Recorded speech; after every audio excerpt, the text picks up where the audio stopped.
Finaritra miarabantsika rehetra manaraka an'ity oronan-tsary ity. Hoentiko mitsangatsangana any alakamisy namboma isika amin'ity anio ity satria ao no misy an'ilay tendrombohitra antsoina hoe Ivolamena. Ivolamena no anaran'ilay tendrombohitra ao amin'ny faritra Automatsiatra no misy azy kaominina alakamisy namboma ary distrikan'ny Lalangina. Be dia be ny resaka mikasika an'ity tendrombohitra Ivolamena ity ka hitondra santionany amin'ireny amin'ity anio ity zany satria raha malala hoe misy any Ambato misoratra ao anatin'ity tendrombohitra Ivolamena ity ka be dia be zany resaka mikasika anazy io. Ny anomboako anazy ngambe dia aloha maloha fanadihadiana izay efa nataon'ireo olona lehibe teo aloha no entina amintsika. Raha mataditsika tamin'ny taona 1970 raha nisy ny fifampiarabana filoham-pirenena teny Yavoloha Andriamatoa Didier Ratsiraka ny filohantsika tamin'izay dia nisy kabary nataony tao anatin'ny izay fifampiarabana zay no nilazany fa hoe ny teny hoe alakamisy namboma ozy izy raha ohatra ka fiteny gasy dia maneho famaritana toetra zany ilay maha, mety hoe mahasoa, mahavelona, mahafinaritra fa saingy ilay teny hoe maha ozy izy amin'ny alakamisy namboma dia nijanona antenantenany. Dia ny fanazavany azy moa tamin'izay dia hoe ny teny hoe alakamisy nambomaha dia ny maha avy amin'ny teny hebreo dia midika hoe manda no eviny. Zay no kabarin'ny Filoratsiraka. Kanefa na izany naty zany ary tamin'ny taona 477 dia nisy ny famelabelarana nataon'ny pastera tolotra Tesy Analakely dia nisy ny fandraisam-peo nataoko tamin'izany fotoana zany tamin'ny kasety ka andonge notsika ny apahan'ny feon'ny pastera tolotra mikasika an'izay kabary nataon'ny filoham-pirenena Didier Ratsiraka tamin'ny fotoanandrony izay. Enotsika ary ny kasety tamin'ny fotoanandrony. Io zany koa hitan'ny Ratsiraka andresany indray mandeha tamin'ny teny Yavoloha tonga teny ireo olona iaraha-vasoka tontolo andresahany teto ny mangalana ireo zavatsoa teto ireo. Dia ndraiky izy soratra ary soratra dia misy soratra amin'ny vatolany zany dia misy soratra apato ireny soratra rehetra zay hitanareo reny dia soratra nataon'ny Jisa signe de piste misy resaka ary makan'izao aty makan'izao zay le soratra hitanareo zay mbola tena mariky zany nandalovany ny mpanompo Solomona nakanjavakosa abity teto. Zay no fanazavany azy.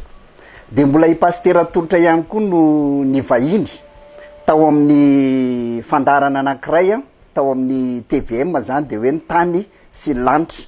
Mbola niresahany ihany koa io tamin'izy nivahiny tao ka indro ary ampahany resaka ny fanaovany tamin'ny mpanetana mikasika an'io alakamisy namboma io ihany.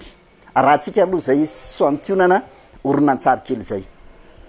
Tao amin'ity baiboly ity dia nilaza fa ny Davida mpanjaka dia naka volamena tany Ofira 100 taonina.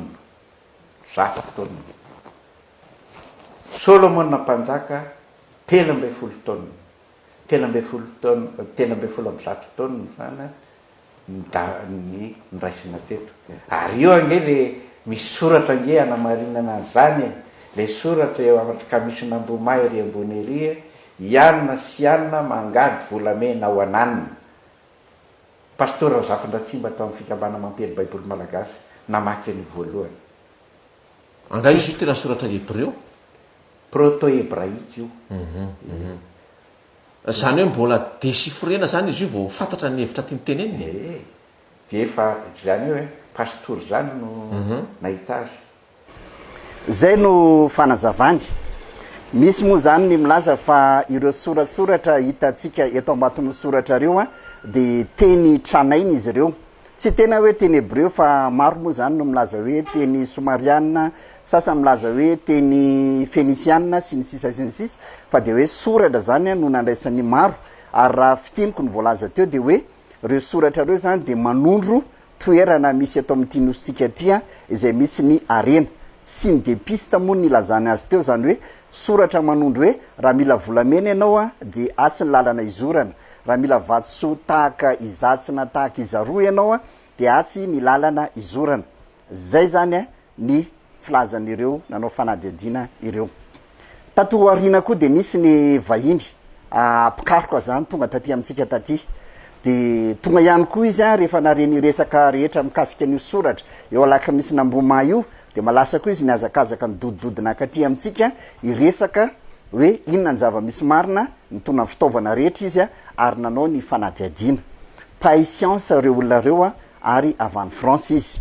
Ny tsoakevitra nyraisin'ndrareo zany mikasika an'io toerana io de hoe tsy voatr'olombelona ilay soratra fa kosa voajanahary vokatry ny fahalovany vato sy ny fifarongarongaron'ny orana atsika afanana teo amin'ilay vato ka nampiseho an'ireny tsipitsipika ireny izay mizary toy ny soratra.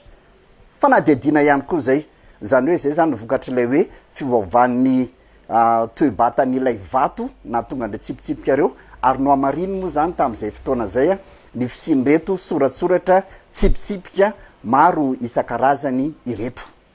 Zay zany ny zavatra nisy teo ambony latabatra. Fa nisy fotoana ihany koa izahay a nidina tany amin'ny toerana io. Rehefa tonga tany moa zany izahay a de nisy fiara maty tenatenantenandalana, teritery ny lalana mandeha makany. Ka rehefa maty le fiara teo alohanay a de tsy afaka nandeha tsony ny fiara nitondra anay fa nitohizina tamin'ny mpitongotra. Telo mianaka zay nandeha tongotra tamin'iny faritra iny ary mianjaanja be moa io toerana io. Raha vao natazana anay ny fokon'olona teny a de fa niferotraina sahady satria lasa ambohidoza amindrareo izy fa loza mitatao aminy ny zavatra nisy zany. Fa soa ihany ilay zanako lahy fotsy be toy ny vazaha ka vao nahita n'ilay zanako lahy ny fokon'olona de nilaza izy hoe ayve mpitsangatsangana hitona vazaha reny a de tsy nisy ninona nataony taminay. Rehefa natao any miresadresaka tamin'ireo fokon'olona reo a de reto ny misongadina zany a zareo miaina ao anatin'ny tanàna eo akaikin'ny tendrombohitra Ilavolamena. Nisy on zany a ny olona maro no mieritreritra fa masina zany a io tendrombohitra io. Misy ny betsaka zany a efa tany amin'ny taona 5 tany eny fa na de ny fiangonandehibe ary de tonga manao fivahinena masina, manao fitombavaka ary miaritory amin'io toerana io ihany koa. De tamin'ny taona 5 nisy olona nalaza teto amin'ny firenena tonga teny ihany koa ny tenenin zareo a nanao an'izay fitombavaka sy fombafomba izay. Amin'ny mahatoerana tranainy sy manana tantarany Ivolamena nefa de misy ny fadiny, ka ny fadiny io araky ny voalazan'ny olona teny atoerana nresadresaka taminay a de ny kisoa sy ny ondry sy ny osy. Fady zany zay a akoatra ny zavatra izay tsy azo ifampizarantsika eto.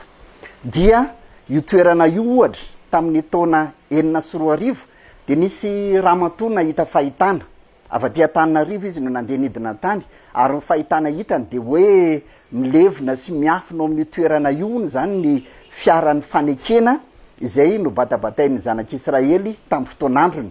De tonga tany le ramatoa natory tao amin'ny toerana io izy, nanao vavaka tao izy, nitsindrin-javatra tao izy a ary apitson'iny a de lasa adala le ramatoa ary niogaoga eran'ny tanàna.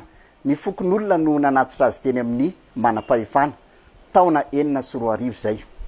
Ny taona 2004 ihany koa de nisy ramatoa anankiray nantsona hoe Terezy, mpaminany izy io ary nahita fahitana mbola avy aty Antananarivo ihany koa ary ny fahitana izay hitany a de nilaza taminy fa misy arena miafina ao anatin'io tendrombohitra io a de ny tendrombohitry Ilavolamena ao alakamisy namboma. Ino ozy nareo ny zavatra nitranga natory tany ary io mpaminany io ary nandritry ny alina izy no nahazo fanambarana tamin'ny ilay nivavahany fa mila manao sorona raha tsy zany a tsy mivoaka ilay arena miafina ao anatin'io toerana io. Ny zanaka mpiandry omby teo amin'ilay toerana voamaraina no nisamboriny ary no fatorany andeha ataony sorona teo ampotitra eo tendrombohitra Ilavolamena io.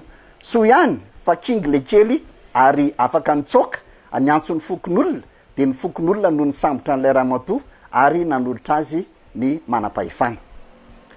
Zava-nisy zany a tamin'io toerana io. Akoatran'izay ihany koa tamin'ny taona 2004 de nisy andian'olona manaraka ny fivavahana jodaisma ihany koa tonga tany amin'ny toerana io.